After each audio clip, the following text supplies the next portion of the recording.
Sir Alister's words failed him. He stared wide-eyed at a face he had not seen in many Crona. Both of them had grown older in the many years since they'd fought the Varrock horde together, but to him, she looked exactly the same. Ha ha! Giant's Bane has a queen now! Works for me! Barrister was always trying to get me behind bars! Jameson laughed. I am aware of your transgressions, Jameson Netherwave. Fortunately for us both, we have more pressing matters at hand, the Queen said. Her gaze turned toward Sir Alister. And you, Blackened Knight, you dare show your face here again? Sir Alister's heart cracked at the sound of her voice. Betrayal and pain laced her words. My queen, I am only here to help, he whispered, his voice barely able to escape his lips. The Queen stood up sharply, her fists clenched at her sides. Now you wish to help? What about before, when our city was littered with wounded? What about the ones whose minds were scarred by the horrors they witnessed? What about them, Sir Alister? Where were you when they needed help? Sir Alister fought back tears as the guilt weighed heavy on his soul. I lost people too, my queen. A family. Children. The Queen shook her head and dismissed the thought with a wave of her hand. We all lost people in that siege. The difference is that everyone stayed to help rebuild. You, though, you ran away like a coward after all that happened. Sir Alister looked up and locked eyes with the Queen. He saw tears shimmering on the surface of her irises as well. After all that we had been through, how could you just leave? She asked. Sir Alister couldn't respond. It felt like the whole of Devine was crushing his chest. Jameson and Alara approached the throne from the right as silence overtook the room. Listen, it's clear you two have a lot to talk about, but the young one and I have been traveling for days without rest or a proper meal, he said, his tone uncharacteristically respectful. Queen Nira nodded, wiping tears from her eyes. Yes, of course. Guards, see that these two are given room and board. Jameson bowed, as did Alara. The guards escorted them out of the throne room. Sir Alister was still frozen in place. Nira, he whispered. Don't. You will address me as Your Majesty or Queen. Sir Alister nodded. Yes, my queen. Another suffocating silence overtook the throne room. The Mechanach that approaches is piloted by a man known as Blackheart. He commands the Rot. We have a day at the most. We must prepare the city and its knights, Sir Alister said. The Queen nodded. We have known about Blackheart and the Rot for some time. We knew this battle would one day reach our borders. Come with me. Sir Alister followed the Queen through the castle, passing through halls that were thick with memories for him. He could still hear the chaos of the Varrock horde's siege. He could practically smell the ashes of his fallen brethren, still clinging to his armor like a shadow. The Queen led him down a stairwell lit by torches. Their footsteps echoed across the walls. Where are you taking me? Sir Alister asked. A part of him knew, but it wasn't until they reached the bottom, and she pushed open the splintered wood door, that the memories came rushing back. Your old workshop. We've made some improvements, the Queen replied. Sir Alister recalled working deep in the castle's dungeon, far from prying eyes all those Crona ago. What he did in that darkness was forbidden. The Varrock horde brought weapons of science and technology, but Devine was a realm that long believed magic was the only true path to enlightenment. At the time, King Barrister's priests had convinced him that the Varrock horde was a cosmic mistake, along with anything they carried. Sir Alister, of course, had shown them that they needed to embrace technology if they wished to survive, and so he went to work unraveling the secrets of their mysterious enemy. He saw how the circuits functioned. He understood how electricity carried power and voltage to the components within their weapons. He saw how metal worked as a conductor, and with each new revelation, he realized that their strange weapons could be used against them. Not only that, but they could be modified to work alongside the weapons of Devine. It was a moment that forever changed the course of Devine's history. It led to the defeat of the Varrock horde, but in those final moments, Sir Alister witnessed another secret, kept from the people of the realm. Nira commanded magic. Powerful magic. Long before Alara's return. She possessed a power that only the Majiri had been known to command. Sir Alister, of course, would take that secret to his grave if needed, but he had long wondered where her power came from. We've made some modifications to the castle defenses in preparation of Blackheart's eventual arrival, Queen Nira said, her voice pulling Sir Alistair back to the present. He followed her around a large table in the center of the workshop. She unfurled a parchment that had detailed diagrams drawn upon it. The level of detail burned into the paper was far more than any human hand could achieve. How is this possible? Sir Alistair asked, running his hand over the immaculate designs. We recently discovered that Verac laser technology offers a powerful way to quickly create detailed diagrams and images without the need for ink or pen, Queen Nira said. She pointed to a design drawn on the left side of the parchment. It was some sort of cannon, but as Sir Alistair's eyes explored the specifications drawn around it, he realized it was massive in size. Incredible, he whispered. A cannon of this size would take incredible energy. Where is it located? Queen Nira pointed upward. We have mounted the prototype on the roof of the castle. Sir Alistair smiled as hope filled his heart. Yes. This may very well damage or destroy his Mechanarch. I cannot believe you've continued my work. This is incredible news. How could you possibly have known Blackheart would come here, though? Queen Nira's gaze went distant as she recalled a painful memory. Before my father died, he imparted upon me the secrets of Giantsbane. Not only is this one of the largest kingdoms of Devine, but it also guards an ancient power, one that the Rot no doubt wants to ensure its victory over the realm. We cannot let Blackheart have it. I see. That explains why he needed a Mechanarch. It's the only thing powerful enough to stand against an entire kingdom. With this weapon, though, we may be able to stop him, Sir Alistair said. The Queen rolled up the parchment and threw it on the ground in frustration. Yes, a weapon powerful enough to stop our enemy. The problem, Sir Alistair, is that it doesn't work. Sir Alistair felt his stomach drop. Well, perhaps I could examine it. The Queen snickered. Yes, perhaps, but as you said, we have less than a day. Our Venomancers have been working on the prototype for years. Maybe if you hadn't run away, we could have had it working by now. Sir Alistair sighed. I know you are angry with me, Nira. You will address me as... Sir Alistair interrupted her with a kiss. He wrapped his arms around her and pulled her close.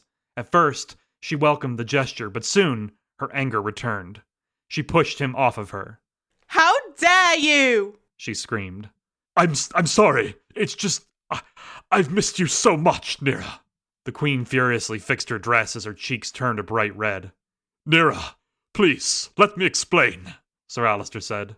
I don't want your explanation. I know you lost your family in the invasion, but I also know you and I were building something from those ashes. You left. That's all I need to know. I had to get out of this place, Nira. All I saw in these walls were ghosts. Ghosts of my family. Ghosts of my fallen brethren. This place was a tomb, but I was still alive. The man I fell in love with left a long time ago. Whatever we were before you decided to leave, it's over now. Do not touch me again, Sir Alistair, or I will have your head. Sir Alistair watched her leave the room as his heart once more broke into 1,000 pieces. He didn't know what he expected from their reunion, but he had hoped they could pick up where they left off. He was once more reminded that unlike technology, people were very rarely so predictable.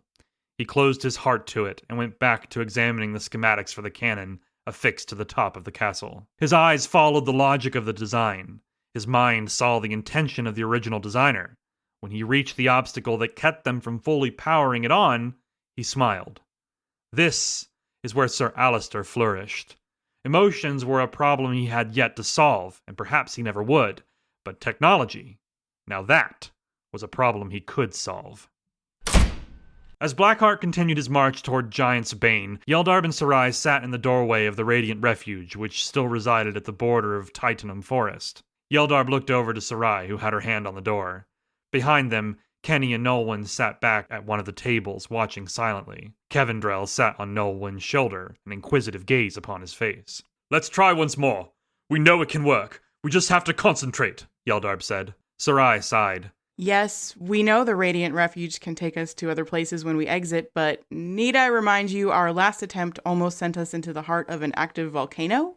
Yeldarb feigned a smile. Yes, that was regrettable. I almost fell in, Sarai shouted. Right, but I am confident this time it will work. Sarai stepped back and gestured to the door. Then you do it. Maybe your vision of Giant's Bane is clearer. I don't understand how this magic works. Yeldarb nodded, his hands shaking at his sides. Yes, of course. I've heard tales of the city many times. He approached the door and laid his hand on it. He closed his eyes and pictured the tales he had been told. He pictured the kingdom's famous harbor. In his mind, he soared above the castle's towering walls and flew through the city's winding streets. It was so clear, like he had been there before. He held the thoughts close as he pushed the door open. He stepped out into a massive room, holding the door open behind him. Stunning tapestries hung from the walls, depicting the Eluthian titans and the creation of Devine. I think it worked, he shouted. Sarai, the children, and Kevindrel emerged behind him. Sarai looked down at the magical key in her hand before shutting the door. She put the key safely into her pouch on her waist. Yeldarb looked to the left and saw an empty throne. A chorus of voices erupted, echoing across the massive room. How did you get in here? A voice shouted. Who are you? Another cried. Put down your weapons now! A third voice declared.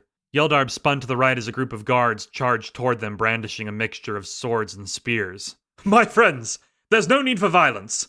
We are here to help, Yeldarb shouted. The guards surrounded them. Kenny and Nolwenn clung tightly to their mother's legs. Kevindrel let loose a growl, but it was hardly intimidating. No one enters the castle without permission. How did you get inside? One of the guards asked. Well, you see, that's a very long story, Yeldarb said. Our friends arrived recently. Sir Alistair Wolfguard, Jameson Netherwave, and a Majiri girl named Alara, Sarai said. The guards exchanged knowing looks. A voice rang out from behind them. Lower your weapons! The guards parted, making way for a woman dressed in leather armor. A bladed staff hung from her back. She looked as if she was ready for battle at any moment. They arrived just under a day ago, yes? Are you here to fight as well? She asked.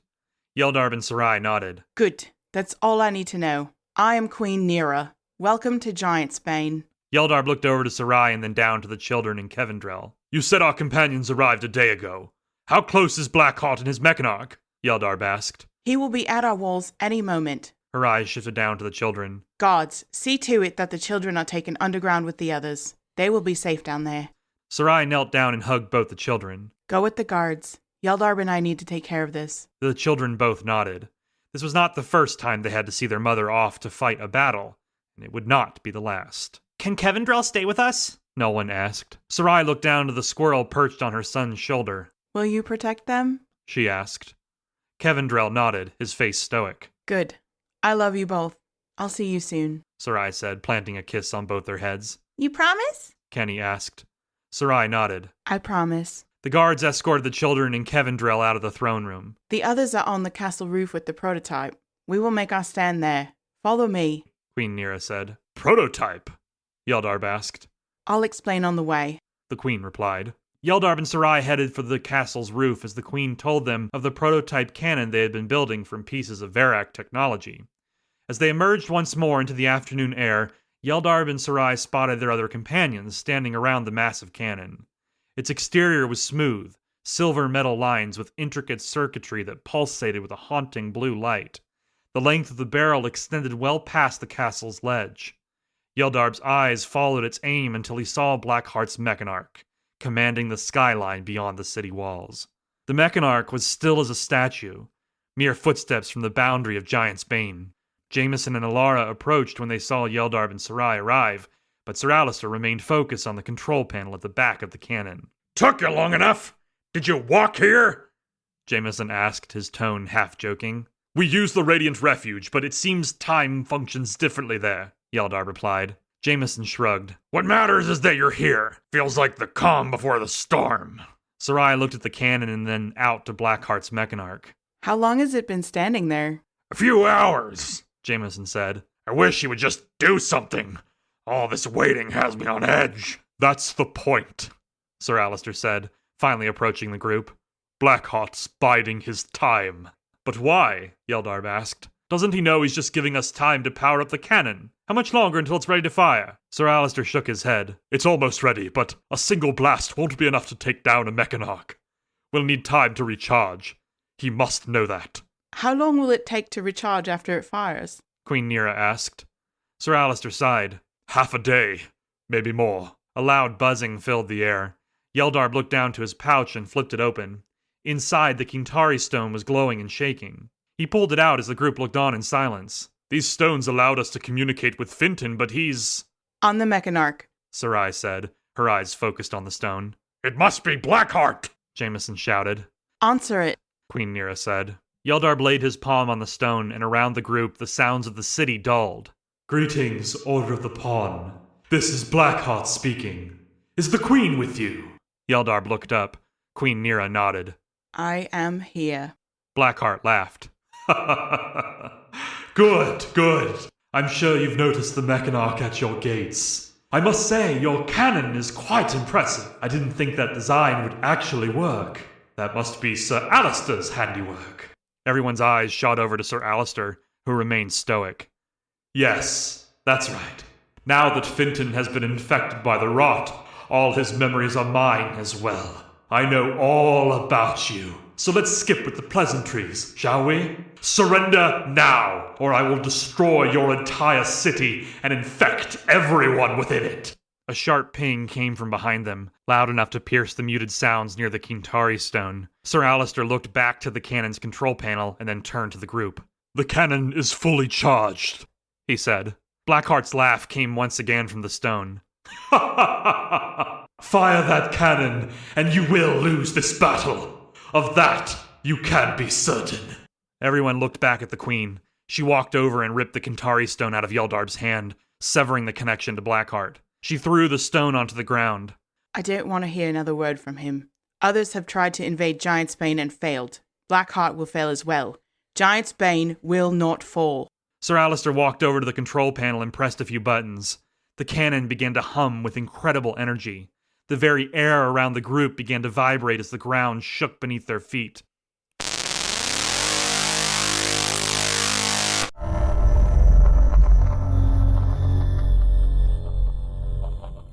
Ready to fire! Sir Alistair shouted. Queen Nira turned her gaze to the horizon, her eyes resting on Blackheart's Mechanarch. Do it, she said.